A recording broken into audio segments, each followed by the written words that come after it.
नमस्कार दोस्तों, मैं हूं कौशल। आप देख रहे हैं शेख कौशल ब्लॉग। अब 5 साल तक ट्रांसफर नहीं होगा विशेष शिक्षकों का एवं विद्यालय अध्यापकों का। अब 5 साल बाद स्थानांतरण होगा नई ट्रांसफर पॉलिसी आने के बाद। जी हाँ दोस्तों, आज हम बात करेंगे नई ट्रांसफर पॉलिसी के बारे में। अभी नई ट्रांसफर पॉलिसी आने वाली है।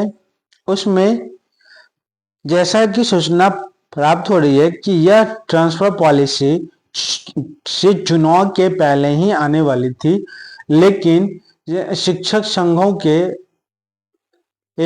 एतराज के कारण, विरोध के कारण यह ट्रांसफर पॉलिसी पहले नहीं आ पाई। लेकिन अब कुछ संशोधनों के बाद शिक्षा विभाग का यह प्रयास है कि जनवरी माह में नई ट्रांसफर पॉलिसी को कैबिनेट में पास करने के लिए प्रस्तुत कर दिया जाए, पास करा दिया जाए कैबिनेट से और उसे लागू कर दिया जाए। इस नई ट्रांसफर पॉलिसी में बहुत सारी ऐसी बातें हैं जो शिक्षक संघों के द्वारा मांग की जा रही थी, जिसकी वजह से इसको रोका गया था। पहला था क्या कि नवनियुक्त शिक्षकों को या योगदान करने वाले शिक्षकों को कम से कम 3 साल तक ट्रांसफर नहीं किया जाए। ऐसा नहीं है कि प्रोबेशन पीरियड में ही ट्रांसफर कर दिया जाए, इस पर विराम होना चाहिए।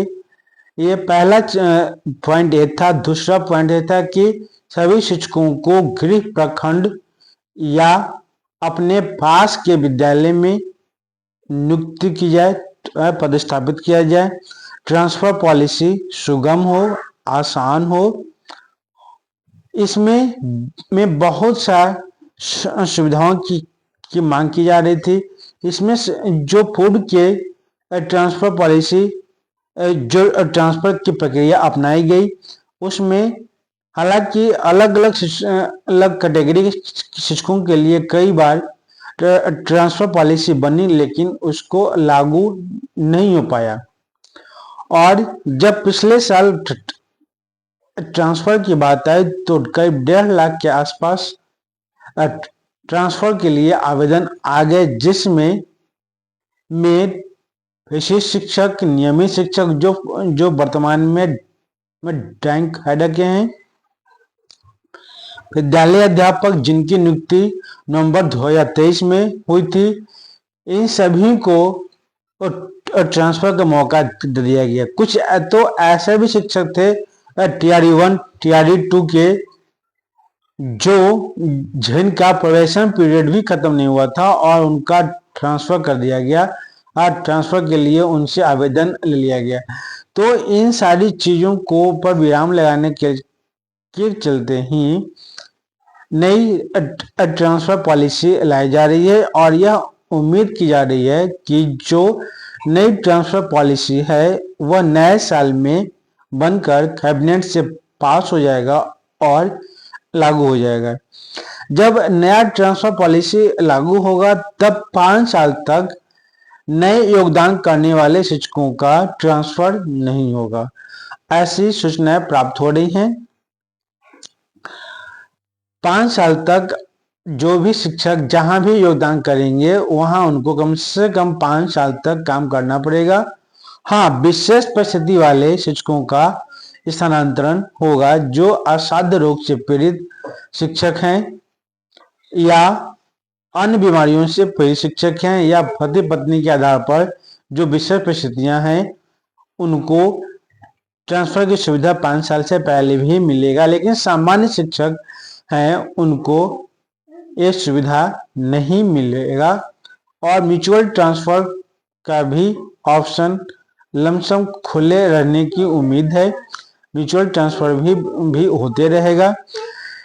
और शिक्षकों में एक बहुत बड़ा भ्रम अभी एक ये भी आया है आज की सूचनाओं पर कि जो नई ट्रांसफर पॉलिसी आने वाली है उसमें पुराना खेल ही शुरू होने वाला है। जो वो पूर्व एसएस शिक्षा विभाग एसएस पाठक सर के रीजन में सबको अपना विद्यालय छोड़ने के लिए बाध्य किया गया था, वही प्रक्रिया पुनः अपनाए जाने की बात कही जा रही है।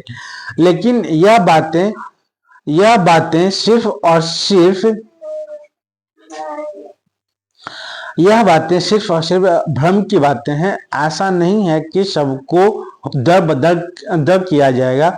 हाँ, ये हो सकता है कि आपका विद्यालय चेंज कर दिया जाए, ये हो सकता है, लेकिन ऐसा नहीं है कि आपका गृह प्रखंड बदल दिया जाए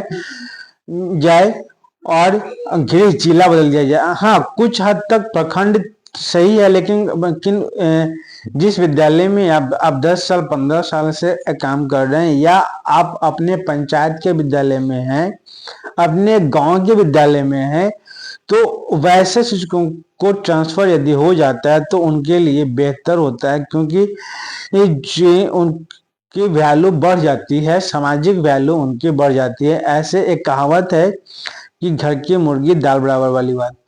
तो उनको अपने ही घर में, अपने ही गांव में, अपने ही परिवार में सम्मान नहीं मिल पाता है, जो कि अपने गांव के विद्यालय में पदस्थापित हैं। जैसे 2003-05 में जो शिक्षक बहाली हुई थी, शिक्षकों की बहाली हुई थी वैसे जो पंचायत स्तर पर बहाली हुई थी और उसमें जो योगदान किए थे उनकी वैसे शिक्षकों का विद्यालय यदि हस्तांतरित हो जाता है तो उनके हक में, उनके सम्मान के लिए बेहतर होगा। लेकिन प्रखंड बदलने के बाद इसमें कहीं से भी प्रतीत नहीं हो रहा है कि नई ट्रांसफर पॉलिसी में प्रखंड बदल दिया जाएगा, जबकि शिक्षक संघों का मांग भी है कि हर हाल में गृह प्रखंड में या घर के पास का जो विद्यालय है उसके 5-10 किलोमीटर की दूरी पर पद स्थापित किया जाए, ताकि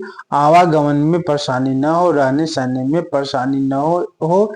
इन सारी चीजों को ध्यान में रखने की बात कही है। तो प्रखंड बदलने, गृह बदल करने की बातें नहीं है। आप सब लोग सुकून से रहिए। आप लोग अपने सुकून से जो शिक्षण कार्य, शैक्षणिक कार्य कर रहे हैं करते रहिए। कहीं से भी दर बदल होने की संभावना नहीं है।